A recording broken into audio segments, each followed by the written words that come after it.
ایک بدو کہنے لگا یا رسول اللہ قیامت کے دن حساب کون لے گا؟ آپ نے کہا اللہ۔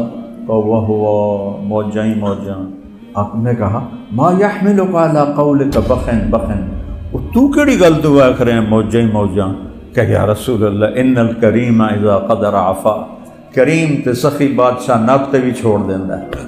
میرے نبی کا فرمان ہے دن میں 70 دفعہ توبہ کر کے توبہ توڑ کے پھر توبہ کر لے تو اللہ دوستی باقی رکھتا ہے۔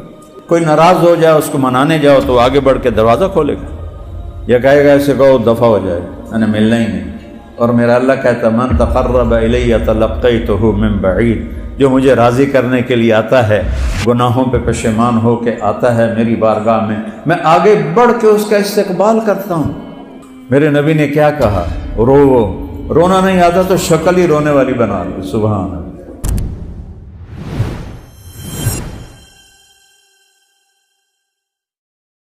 ایک بدو کہنے لگا یا رسول اللہ قیامت کے دن حساب کون لے گا؟ آپ نے کہا اللہ۔ واہ واہ، موجاں ہی موجاں۔ بخن بخن کا جو میں ترجمہ کرتا ہوں موجاں ہی موجاں یا رسول اللہ۔ آپ نے کہا ما یحملک علی قولک بخن بخن، تو کیڑی گل تو آخر ہیں موجاں ہی موجاں؟ کہ یا رسول اللہ ان الکریم اذا قدر عفا، کریم تے سخی بادشاہ ناپتے بھی چھوڑ دیندہ ہے۔ کریم ذات ہے، ناپتے بھی چھوڑ دے کی پتا۔ تو معاملہ اللہ سے بہت آسان ہے، پچھلے پہ توبہ کے 2 بول بول اور آئندہ فرائض کو پورا کریں، حرام سے بچیں۔ پھر اس میں کوئی گڑبڑ ہو جائے پھر معافی مانگ لیں، پھر معاف کر لیں۔ میرے نبی کا فرمان ہے دن میں 70 دفعہ توبہ کر کے توبہ توڑ کے پھر توبہ کر لے تو اللہ دوستی باقی رکھتا ہے۔ ہم تو اولاد کو دھکے دے کے نکال دیں گے۔ تم نے توبہ کو تم نے مذاق بنایا ہے اپنے باپ کا، اور میرا نبی کہہ رہا اللہ کی بارگاہ میں 70 کا مطلب ہوتا ہے بے شمار۔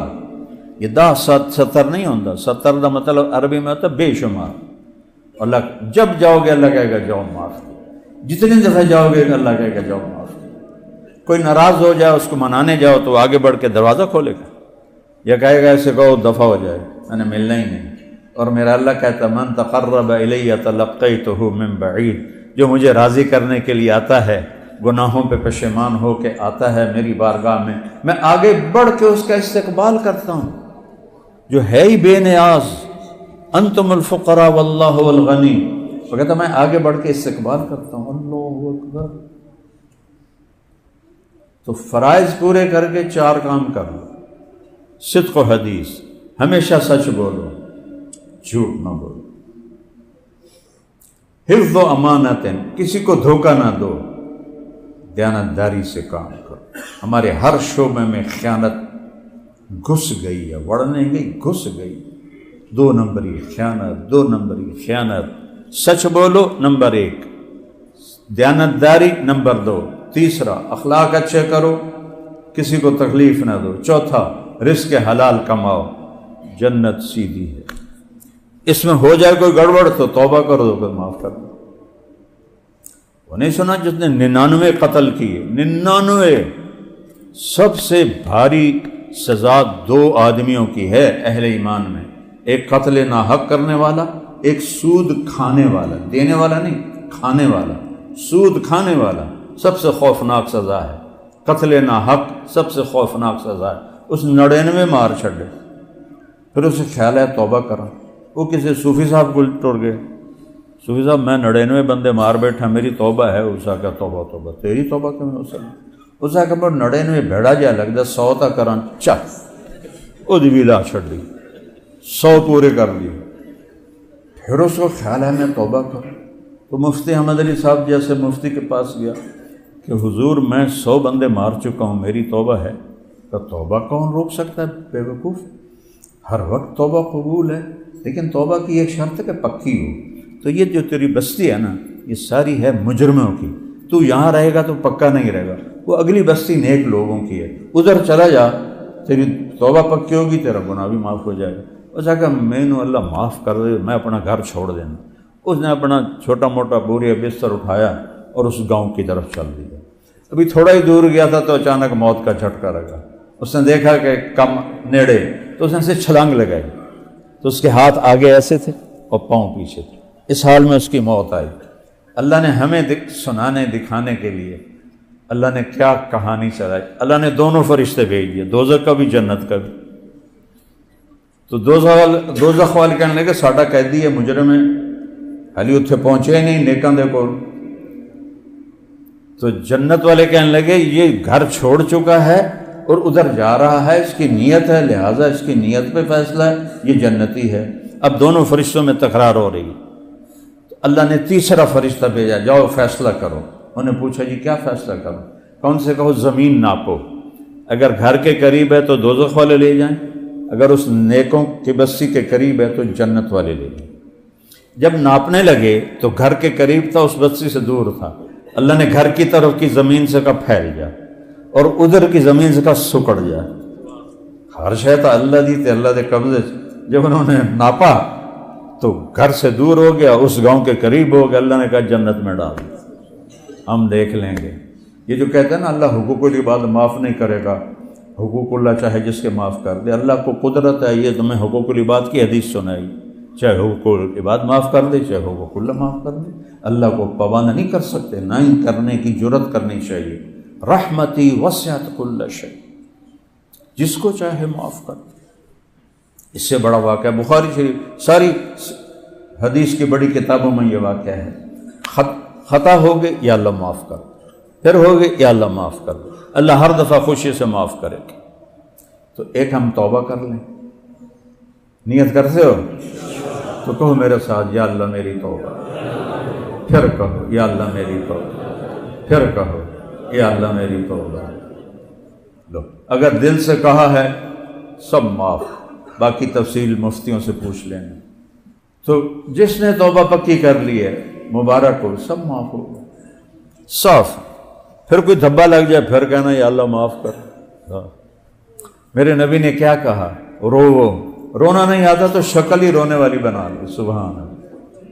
کئیوں کا دل ایسا ہوتا ہے کہ ان کو رونا آتا ہے نہیں، تو میرے نبی نے کہا رونے والی شکل بنا لو۔ جیسے ان فقیروں سے سیکھو دعا کیسے مانگنی، یہ نہیں کھڑے ہوتے مانگنے والے، کیسے چہرہ بناتے ہیں، کیسے تعریفیں کرتے ہیں، کیسے ہاتھ پھیلاتے ہیں، خواہ مخواہ دل کرتا ہے کچھ دے دیں، حالانکہ پتہ ہے یہ کاروباری ہیں، شام کو 4-5 ہزار کما کے لے جائیں، پھر بھی اس کا چہرہ ایکشن، تو اللہ کہتا اللہ کو ایسے دکھا دو تو اللہ کہتا چل جا، دفع کرو، معاف کیا۔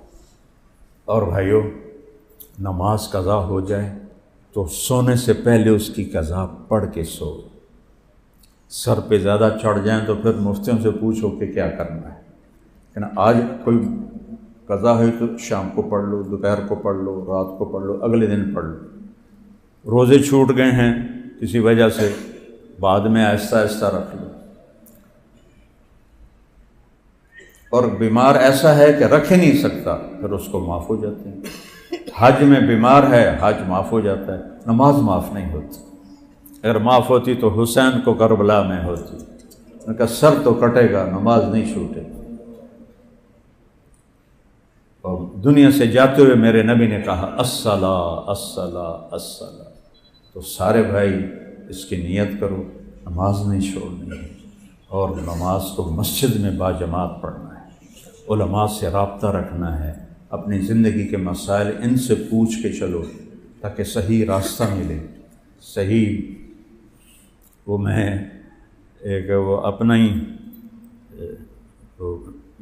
بیان نکل آیا، کوئی ہندو چلا رہا تھا، تو وہ اس کی وجہ سے میں سننے لگا یہ ہندو کو میرے بیان سے، تو اس میں نے بات کی کہ اپنے جھگڑے اپنی آپس میں بیٹھ کے طے کر لیا کرو، کسی بڑے کو ساتھ بٹھا کے، جیسے وہاں پٹھانوں میں جرگا ہوتا ہے، یہاں پنچایت ہوتی ہے، تو اس طرح کر لو، عدالتوں میں نہ جاؤ۔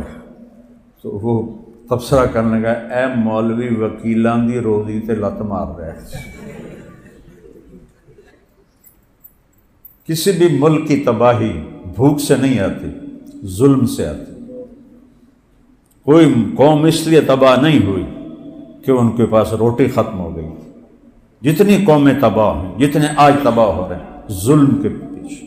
عدل جب مٹ جاتا ہے، عدل ریڑھ کی ہڈی ہے، جب یہ مٹتا ہے تو پوری قوم مٹ جاتی ہے۔ اور میرا ملک تھوک کے لحاظ سے ظلم سے بھرا پڑا ہے۔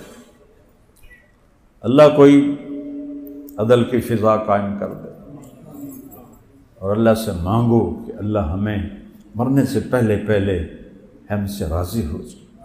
محمد علی جناح رحمۃ اللہ علیہ بہت تکلیف میں کام نہیں چھوڑتے تھے، تو ایک دن ان کے سیکرٹری نے کہا، پاکستان بننے کے بعد کی بات، کہ سر آپ اتنے بیمار ہیں، آپ پھر اتنا کام کرتے ہیں، آپ کیا چاہتے ہیں؟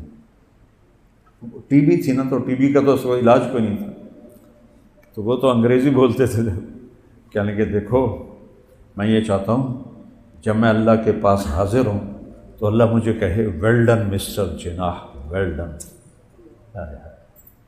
Well done mister Jinnah, well done. ہم بھی جب مریں تو اللہ کہے شاباش میرے بندے، بہت اچھا کر کے آئے۔ اور جب اللہ موقع دے تبلیغ میں 3 دن لگانا شروع کر دو، میں 4 مہینے بھی نہیں کہتا، چلہ بھی نہیں کہتا، صرف 3 دن کہتا ہوں، لیکن باقاعدگی سے چلتے رہو تو انشاءاللہ پوری زندگی میں تبدیلی آ جائے۔ کسی سے لڑے ہوئے ہو صلح کرو، خاوند بیوی میں کوئی جھگڑا ٹکراؤ ہے تو یہ ایسا بڑا عمل ہے، اگر یہ صلح کر لیں تو اللہ ان کے پچھلے سارے گناہ معاف کر دیتے، جیسے نماز پہ معاف ہوتے ہیں، میاں بیوی کا جھگڑا ہو اور وہ صلح کر لیں تو ان دونوں کے پچھلے گناہ معاف ہو جاتے ہیں۔ سارے بھائی نیت کرتے ہیں، پڑھو بھائی۔ بسم اللہ الرحمن الرحیم۔ وبه قال حدثنا الحميدي قال حدثنا سفيان قال حدثنا يحيى بن سعيد الانصاري قال اخبرني محمد بن ابراهيم التيمي انه سمع علقمة بن وقاص الليثي يقول سمعت عمر بن الخطاب رضي الله عنه على المنبر يقول سمعت رسول الله صلى الله عليه وسلم يقول انما الاعمال بالنيات وانما لامرئ ما نوى ومن كانت هجرته الى دنيا يصيبها او الى امرأة ينكحها فهجرته الى ما هاجر اليه۔ جی یہ سارے جو بچے دورہ حدیث میں ہیں ان سب کو میری طرف سے اجازت حدیث ہے، اللہ برکت دے، قبول فرمائے۔ اس میں بہت بڑی بات کہی گئی ہے کہ نیت کے بغیر عمل کی کوئی قیمت نہیں، اور نیت ایسی چیز ہے، مولانا الیاس صاحب نے اس کے لیے جو لفظ منتخب کیا تصحیح نیت، 5واں نمبر تبلیغ کا، اخلاص سے نیت نہیں کہا، تصحیح نیت۔ تصحیح ہے باب تفعیل جس میں تکرار ہوتا ہے، کہ تصحیح کے لفظ میں اشارہ ہے کہ نیت بار بار خراب ہوگی اور اسے بار بار ٹھیک کرنا ہے۔ تصحیح نیت، کیا باریک بین ہستی سے ہو۔ ہم عام طور پہ اخلاص سے نیت کہتے ہیں، اخلاص تو دعویٰ ہو جاتا ہے، تصحیح میں دعویٰ نہیں ہے، تو میں اپنی نیت کو ٹھیک کرنے میں لگا ہوا ہوں۔ اور سب سے باریک عمل ہے یہ نیت کی سے، چونکہ کسی کو نہیں پتہ سوائے اللہ کی۔ یہ کبھی نہیں کہنا چاہیے کہ یہ اس کی تو نیت خراب ہے، اور کبھی دعویٰ نہیں کرنا چاہیے کہ میری نیت ٹھیک ہے۔ یہ موت پہ ہی راز کھلے گا کہ میں اللہ کے لیے کر رہا تھا کہ میں واہ واہ کے لیے کر رہا تھا۔ تو کسی کو دیکھ کر کہنا کہ یہ تو پیسے کے لیے کر رہا ہے، شہرت کے لیے کر رہا ہے، جیسے مجھے بہت سارے مولوی فتوے لگاتے ہیں یہ تو شہرت کے لیے کر رہا ہے، اپنے حافظے کا روب جتلاتا ہے، نسب نامے پڑھتا ہے، ایسی قسم کی مجھے تعریفیں، ایسی تعریفیں بھی میری ہوتی رہتی ہیں۔ یہ امن میں چپ کر کے ایک طرف بیٹھے ہوئے ہیں، تو لیکن یہ ہو ہی نہیں سکتا کہ رطب و یابس اکٹھا نہ ہو، اچھے کہنے والے برا کہنے والے نہ ہوں۔ نبیوں کو نہیں چھوڑا لوگوں نے، ہمارے نبی کو کیا کہا؟ ساحر مجنون، اِنَّا لَتَارِكُ آلِهَتَنَا لِشَاعِرٍ مجنون۔ ایک شاعر، ایک مجنون، ساحر کذاب، جادوگر اور جھوٹا۔ تو کسی پر شک نہیں کرنا چاہیے اور اپنے اوپر کبھی دعویٰ نہیں کرنا چاہیے۔ یہ اتنا باریک عمل ہے کہ جو صرف موت پہ جا کے یہ راز کھلے گا کہ اللہ تیرے لیے۔ اس لیے میں تنہائی میں بہت روتا ہوں کہ آپ سب کے لیے میں قسم اٹھا سکتا ہوں کہ آپ اللہ کے لیے آئے بیٹھے، لیکن یہاں بیٹھنے والا قسم نہیں کھا سکتا کہ وہ اللہ کے لیے بات کر رہا ہے، پتہ نہیں اپنی واہ واہ کے لیے کر رہا ہے، یہ مولوی آدم کو خوش کرنے کے لیے کر رہا ہے کہ میں ان کی والدہ کی تعزیت کی جائے، اس لیے اس کا کچھ دعویٰ نہیں۔ یہاں آنے کے بعد کوئی دعویٰ نہیں۔ یوسف بن حسین ایک بہت بڑے محدث گزرے اور بہت بڑے خطیب گزرے، موت کا وقت آیا تو رونے لگے، یا اللہ ایک میرے پاس دیانت ہے، ایک میرے پاس خیانت ہے۔